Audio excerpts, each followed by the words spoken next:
අද මම දැක්කා නාමල් මන්ත්‍රීතුමා එකගෙන ගිහිල්ලා ඔයගොල්ලෝ පොඩි ආතල එකක් අරන් දිනනවා. හරිද? අවුරුදු දෙකක් ගියාට පස්සේ නාමල් මන්ත්‍රීතුමා ගිහිල්ලා එයාගේ අම්මාවත් එක්ක අරගෙන ගිහිල්ලා ආතල් දීලා තියෙනවා. හැබැයි ඕකට අපේ කොටි ඩයස්පෝරා එකකින් සමහරුන්ට පොඩි කික් එකක් අවිලා ඇති. ඔගේ අර පොඩි අඩිය ගහන්න කලින් පොඩ්ඩක් අර ස්මෙල් කරලා බලනවානේ. ඒ වගේ පොඩි ආතල එකක් දීලා ඇති. හැබැයි ඕකින් ජනතාව ඔයාලට ඡන්ද දාන්නේ නැහැ. මම මතක තියාගන්න විශ්වාස කරන මම කියන එක නැත්නම් අවුරුදු 5න් හරලා බැලුවාට පස්සේ අපි මේක ගැන බලමු.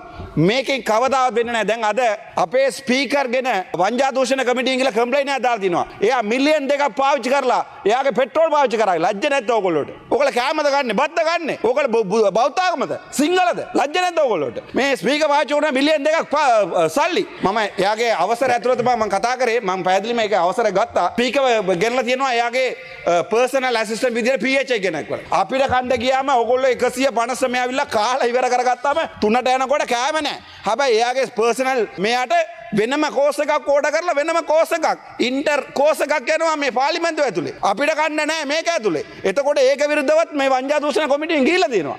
ලැජ්ජාව නැද්ද උඹලට? දැන් ඕගොල්ලෝ කිව්වා නේද අර උගණ්ඩා අක්කකෝ. උගණ්ඩා අක්කා නැද්ද ඉන්නවද? කිව්වා නේද උගණ්ඩාවේ සල්ලි ගේන්න ඕනේ නැද්ද? රුපියලක්වත් ගෙනාවද? රුපියලක්වත් ගෙනාවද? පෙට්‍රෝල් රුපියල් 5ක් වැඩි කරලා රුපියල් 2ක් අඩු කරාම මිනිස්සු මෝඩයා කියලා හිතාගෙන ඉන්නේ. මිනිස්සු දක්ෂයෝ. මිනිස්සු හිතනවා. ප්‍රෝග්‍රෑම් එකට ගියා.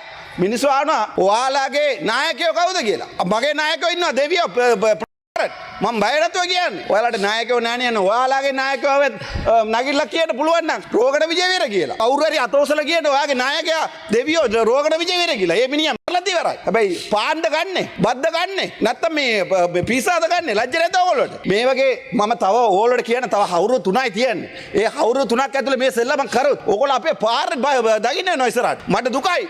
ඕගොල්ලෝ යනකොට තව ආණ්ඩුවක් ඇවිල්ලා මේ රට කෙලවෙනකොට මට ඇත්තටම දුකයි. මමත් බලනවා ඕගොල්ලෝ විදිහට මේ වංජා දූෂණයට විරුද්ධව මේ හැම එකටම විරුද්ධවම කතා කරපු එක නම මම උත්තරාවිල්ලා අද වෙනකන් ඕගොල්ලෝ අල්ලපු එක වංජා දූෂණ කියන උත්තරාවිල්ලා ශ්‍රීධරන් මන්ත්‍රීතුමා ඔච්චර පට්ට හොරක් කියලා හැම එකම ගිහිල්ලා වංජා දූෂණ කොමිටිය දැම්මට පස්සේ එයාව ඕගොල්ලෝ හිරේ තියාගෙන ඉන්නවා. හරේ තියාගෙන ඉන්නවා. හිරේ නෙවෙයි හිරේ යන්න ඕන එක නා හරේ තියාගෙන ඉන්නවා. ලැජ්ජ වෙන්න ඕනේ ඕගොල්ලෝ. ඕගොල්ලෝට පුළුවන් නම් එකනේ කතෝසල කියන ඕගොල්ලෝ නායකයෝ ඉන්නවා කියලා. ඕගොල්ලෝ සිංහල බෞද්ධාගම ගරුමන්ත්‍රීතුමා පොයින්ට් එක. මන්ත්‍රීතුමනි වැදගත්කමකින් යුතු කල්තබන යෝජනාවක් ඉදිරිපත් කරද්දී මම හිතනවා විපක්ෂය ඒකට නෑ ඔබතුමා පැහැදිලි කරන්න අවශ්‍ය නෑ ගරුමන්ත්‍රීතුමා. නෑ ඔබතුමා කියන එක පැහැදිලි. ඔබතුමා මාතෘකාවට අනුව කතා කරන්න ගරුමන්ත්‍රීතුමා අවසන් කරන්න මාතෘකාවට අනුව කතා කරන්න. ඔබතුමා කියන පැහැදිලි. අපි විනාඩියක් කතා කරාම තමුන්නාසලට අහන් ඉන්න බැරි. විනාඩියක් නේ කතා කරන්නේ. අයි පාපිස්සෝට අහන්න බැරි. අයි අහන්න බැරි. මම ඕගොල්ලෝගේ වෙනුවට කතා කරා මෙච්චර කාලේ. ඕගොල්ලෝ හොරගම් ගන්නලා 320 ගරුමන්ත්‍රීතුමා කාලය අවසానයි අවසන් කරන්න.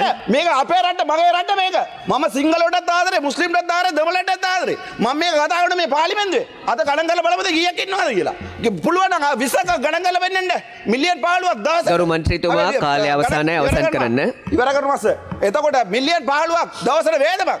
ඕගොල්ලෝ ඔක්කොම දවල්ට අවිලා කාලේ ගිහිල්ලා මේ මාධ්‍ය වෙලා අවිලා අඩියක් කාලා නිදා ගන්නවා. තව කැප්පයකුත් ගන්නවා. ලැජ්ජ නැද්ද?